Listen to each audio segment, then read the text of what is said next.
السلام علیکم ورحمۃ اللہ وبرکاتہ۔ قال رسول اللہ صلی اللہ علیہ وسلم: من خرج فی طلب العلم فهو فی سبیل اللہ حتی یرجع، رواہ الترمذی۔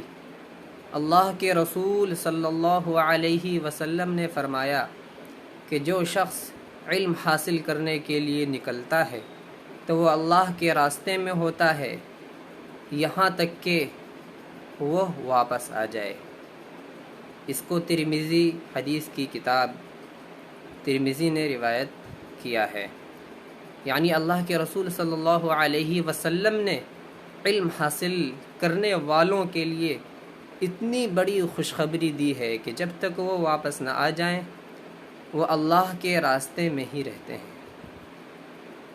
اسی طرح کی حدیث جاننے کے لیے اس چینل کو سبسکرائب کریں۔